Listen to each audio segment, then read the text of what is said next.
What's up, Ram Fam? I'm Anthony, and I'm joined by Veronica. And today's podcast is created for Ethnic Studies 305, Ethnicity, Class, and Gender, the United States at Colorado State University. And today I want to talk about intersectionality. Now, this sounds like a fancy academic word, but it's very useful to understand. Yeah, and when people first hear it, they might think, what did that even mean? So, how will you explain it simply? I would say intersectionality means that people experience the world through more than one identity at the same time.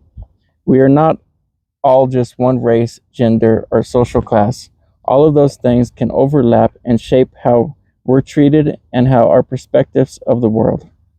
So, it is kind of like saying people's lives are layered. Exactly, and those layers matter. For example, in Hood Feminism, Miki Kendall talks about how mainstream feminism often forgets women who are also dealing with poverty, racism, community violence, food insecurity, and lack of protection. Her point is that gender equality cannot only focus on one issue of women who are already facing more access and privilege. That makes sense. So, feminism should not only be about breaking glass ceilings for some women, it also has to be about making sure all women have safety, food, healthcare, housing, and respect. Yes, and that is where intersectionality becomes important. It helps us ask which women are being left out of the discussion. Kendall's chapter, hashtag Fast Tailored Girls and Freedom, is a strong example because she discusses how Black girls and girls of color are often treated as older and more responsible, but less innocent than they really are. That is powerful because it shows that childhood itself is not experienced equally.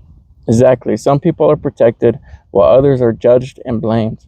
Intersectionality helps us see that this is not sexism by itself.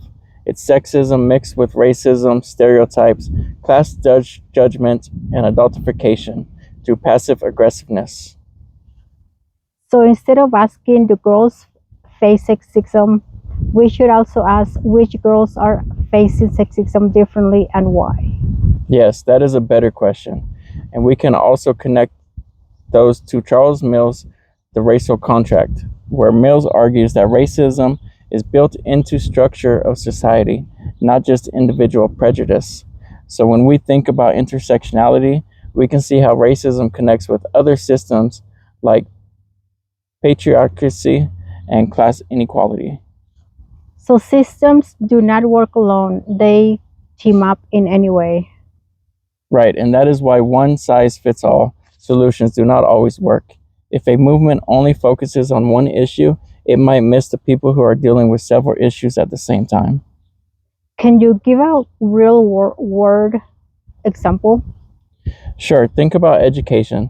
A student might be struggling not because they don't care, but because they are working to support a family, dealing with racism at school, lacking transportation, or feeling unsafe within their own community. And intersectionality helps us avoid judging students from only one angle or perspective. I like that because it makes the concept more human. Exactly. Intersectionality is not about dividing people, it's about understanding people more fully. It reminds us to ask more questions before making assumptions. Yes, intersectionality gives us better tools for empathy and justice because it asks us to see the whole person and the systems around them. That is important because sometimes people act like talking about identity creates division, but in reality, ignoring identity can cause what people are actually going through, making it harder to be seen. Right. Race, gender, class, culture, sexuality, disability, and other identities can all overlap each other. And if we want real justice, we have to understand those overlaps. That makes intersectionality less of a buzzword and more like a lens. Exactly. It's a lens that helps us see what we might otherwise miss or even not even think about. And when we see it, we have a responsibility to respond differently with more understanding. And that is the key. Intersectionality is not just about understanding oppression, it's about building movements, communities, and relationships where people are seen in their full humanity. This has been a Waterside Chat with PQ Outdoors. Don't forget to like, share, and subscribe.